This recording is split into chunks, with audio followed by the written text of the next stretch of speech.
সকাল বিকেলের সব সময়ের জন্য স্নিগ্ধ খাবার আমার মনে হয় ধোসা।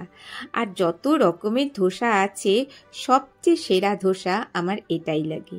শুধু প্রত্যেকটা জিনিসের পরিমাপগুলো ঠিকঠাকভাবে নিয়ে নিতে হবে, তবেই একদম পারফেক্ট ধোসা তৈরি হবে। সেটা ভাঙবেও না, আবার নষ্টও হবে না। এর সাথে বানাবো চটপটি একটা চাটনি, আর আজকে বানাচ্ছি আমরা মশলা ধোসা।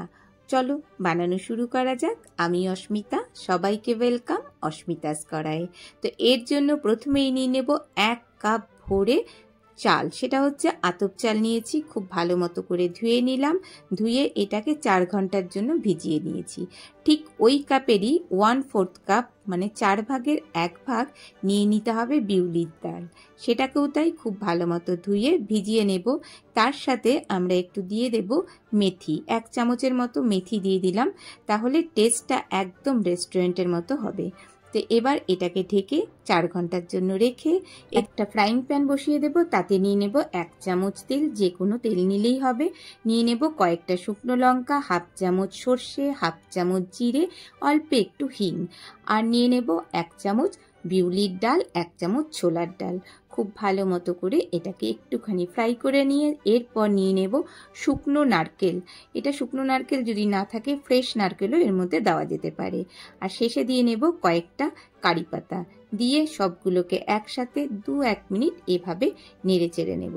যখন দেখব যে কারি পাতাটা মুচমুচে হয়ে গেছে, সেই সময় একটা এরকম নিয়ে নেব মিক্সি জার। তার মধ্যে সমস্ত জিনিসগুলোকে একটু একটু করে নামিয়ে নেব। নিয়ে এবার মিক্সিটাকে একটুখানি ঘুরিয়ে নিতে হবে। তার আগে নুন দিয়ে নিলাম অল্প একটু, আর একটু টকের জন্য নিয়ে নেব লেবুর রস। চাইলে পরে এখানে দইও দেওয়া যেতে পারে। দিয়ে একটা পেস্ট বানিয়ে নিতে হবে। তো পেস্টটা আমাদের রেডি হয়ে গেছে। একটু দেখে নেব, এরকম একটু ভারী থেকে পেস্ট এখানে আমরা তৈরি করে নেব। একটা বাটিতে নামিয়ে নিচ্ছি।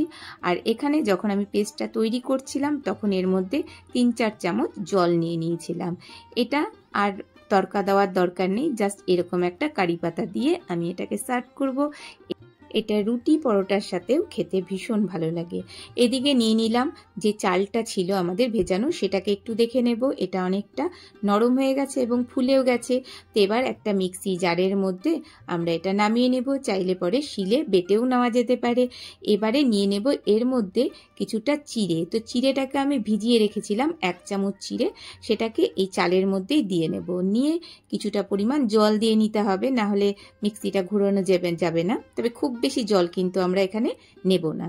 মিক্সিটাকে ঘুরিয়ে একটা এরকম পেস্ট বানিয়ে নেব। সেক্ষেত্রেও খুব বেশি ঘনও যেন পেস্টটা না হয়, আবার খুব বেশি পাতলাও যেন না হয়। এবারে যে আমরা বিউলির ডাল আর মেথিটা ভিজিয়ে রেখেছিলাম সেটাও মিক্সি জারের মধ্যে নিয়ে নেব। নিয়ে সেটাকেও তাই একটা পেস্ট বানিয়ে নেব। আর চাল আর ডাল কখনোই কিন্তু একসাথে পেস্টটা বানাবো না, দুটোকে আলাদা আলাদাভাবেই বানিয়ে এরকমভাবে এর মধ্যে পেস্টটা নিয়ে নেব একসাথে। খুব ভালো মতো করে মিশিয়ে নেব। তবে স্পুন দিয়ে মেশানোর পরেও এটা আমরা হাতটা ভালো মতো ধুয়ে হাত দিয়ে খুব ভালো করে একসাথে মেশাতে হবে, তাহলেই কিন্তু এর ফার্মেন্টেশনটা ভীষণ ভালো হবে। কাজে জাস্ট এইভাবে মিশিয়ে নিয়ে এরপর এটাকে একটা ঢাকা দিয়ে 7 থেকে 8 ঘন্টা কোনো গরম জায়গাতে বা কিচেনে রেখে দিতে পারি। এবারে আবারও ফ্রাইং প্যান বা কোনো একটা কড়া নিয়ে নেব। তাতে নিয়ে নেব তেল। তো যে কোনো তেল এখানেও নিলে চলবে। তার মধ্যে সর্ষে, আবারও নিয়ে নেব জিরে, বিউলির ডাল এবং নিয়ে নেব ছোলার ডাল। এবারে নিয়ে নেব কয়েকটা কাঁচা লঙ্কা। জাস্ট 1-1.5 মিনিট একটু নেড়ে চেড়ে নেব। যখন দেখবো এর থেকে সুন্দর একটা গন্ধ বেরোচ্ছে, সেই সময় 2টো পেঁয়াজকে একদম ঝিরিঝিরি করে কেটে নিয়েছি, এর মধ্যে দিয়ে দেব। দিয়ে একটুখানি নেড়ে চেড়ে নিয়ে এরপর দিয়ে দেব এর মধ্যে অল্প পরিমাণ হলুদ, আর স্বাদ মতো নুনটা এই সময়তেই দিয়ে দেব। দিয়ে একসাথে আবারও একটুখানি মিশিয়ে নেব। এরপর দিয়ে দেব কারি পাতা। কারি পাতাটা পরে দিলে ফ্রেশ ব্যাপারটাও থাকে আর গন্ধটাও ভালো থাকে। এবারে দুটো মিডিয়াম সাইজের আলুকে একটু সেদ্ধ করে রেখেছিলাম, তো সেটা এর মধ্যে দিয়ে দেব। দিয়ে এটাকেও তাই একটু মিশিয়ে নিতে হবে। আর যখন মেশাবো তখন একটু আলুগুলোকে না এই খুন্তি বা হাতা দিয়ে একটু চেপে চেপে দেব, যাতে করে আলুটা খুব ভালো করে মিশে যায়। এবারে দিয়ে দেব 1 চামচ সাম্বার মশলা, খুব ইজিলি মার্কেটে পাওয়া যায়। আর অল্প একটু তেঁতুল আমি ভিজিয়ে রেখেছিলাম, তো 1 চামচের মতো তেঁতুল জল এর মধ্যে দিয়ে দিলাম। দিয়ে একটু নেড়ে চেড়ে নিয়ে কয়েকটা দিয়ে দেব চিনেবাদাম, রোস্টেড চিনেবাদাম সেটা ছিল, এটা টেস্টটা ভীষণ ভালো হয়। তো এটা আমাদের রেডি হয়ে গেছে। এবারে চাল আর ডালের ব্যাটারটা যেটা আমরা ভিজিয়ে রেখেছিলাম সেটাকে নিয়ে এলাম। এবার একটু দেখে নেব যে এটা কি অবস্থা। তো আমরা দেখতেই পাচ্ছি খুব সুন্দরভাবে এটা ফার্মেন্টেড হয়ে গেছে।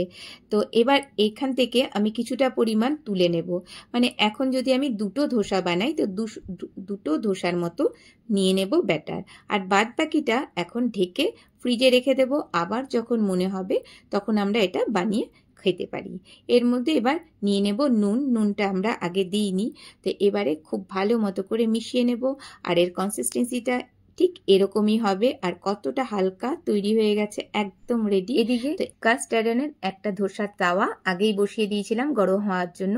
এটা গরম হলে পরে তার মধ্যে নিয়ে নেব তেল, যে কোনো তেলই এখানে নিলে হবে। তো তেলটা দিয়ে কোনো কটন কাপড় দিয়ে খুব ভালো করে চারপাশটা এরকমভাবে মুছে নেব। এবার এর মধ্যে ছিটিয়ে দেব কিছুটা পরিমাণ জল, দিয়ে আবারও তাই ওই কটন কাপড়টা দিয়েই খুব ভালো করে মুছে নিতে হবে। এই কাজটা কিন্তু করতেই হবে, না হলে পরে ধোসা কিন্তু ভেঙে যাওয়ার ভীষণভাবে চান্স আছে। এবারে যে পরিমাণ আমরা বড় বা ছোট ধোসা বানাবো সেরকমভাবে আমরা ব্যাটার নিয়ে কন্টিনিউয়াসলি এরকমভাবে ঘোরাতে থাকবো। যতটা সম্ভব পাতলা করা যায় ততটা সম্ভব পাতলাভাবে করে নিলাম। এরপর যখন দেখবো ওপরের অংশটা ড্রাই হয়ে যাবে সেই সময় ঘি, বাটার, তেল যা ইচ্ছে তখন এটা এর মধ্যে দেওয়া যাবে। এবারে একটু ওপর দিয়ে খুব ভালো মতো করে তেলটা এখান দিয়ে যেটুকু তেল রয়েছে সেটাই একটু মাখিয়ে নেব। তারপর যখন দেখব এর কালারটা চেঞ্জ হয়েছে তখন এটা আস্তে আস্তে করে তোলার চেষ্টা করব। আর ওপর থেকে দেখেই বোঝা যাচ্ছে যে এটা কতটা পাতলা হয়েছে, কাজেই খুব সাবধানে এটাকে তোলার চেষ্টা করব। আর দেখতেই পাচ্ছি এটা কিন্তু খুব সুন্দরভাবে আলগাভাবে উঠে চলে আসছে। মানে আমাদের যে ব্যাটারটা সেটা একদম পারফেক্ট তৈরি হয়েছিল, তবেই এত সুন্দরভাবে ধোসা উঠে চলে আসছে। তো আমি এখানে ওপর দিয়ে যে মশলাটা বানিয়েছিলাম আলু মশলা সেটা দিলাম, চাইলে পরে এমনিও দেওয়া যেতে পারে। তো আমি এটা এর মধ্যে দিয়ে এরকমভাবে একটু রোল করে দেব। যেমন ইচ্ছে তেমনভাবে এই ফুডগুলো করা যেতে পারে। আর বাড়িতে এইভাবে একবার ট্রাই করে দেখো, এই ধোসার টেস্ট কিন্তু একদম অন্যরকম। তো এটা গরম গরম খেতেই ভালো লাগে। তো আমরা এটা গরম গরম অবস্থাতেই সার্ভ করব। ধোসা অনেক সময় ঠান্ডা হয়ে গেলে পরে সেটা কিন্তু নেতিয়ে যায়, তখন সেটা খেতেও ভালো লাগে না। তো তোমাদের এই রেসিপিটা কেমন লাগলো জানাতে পারো। যদি ভালো লাগে তাহলে একটা লাইক দিতে ভুলো না। আর আমার চ্যানেলটিকে সাবস্ক্রাইব করে রেখো। এইরকমই সুন্দর সুন্দর রেসিপি আমি তোমাদের সাথে শেয়ার করতে থাকবো। ভালো থেকো। এতক্ষণ ধরে আমার সাথে থাকার জন্য তোমাকে অসংখ্য ধন্যবাদ। আজকে এই পর্যন্তই। নমস্কার।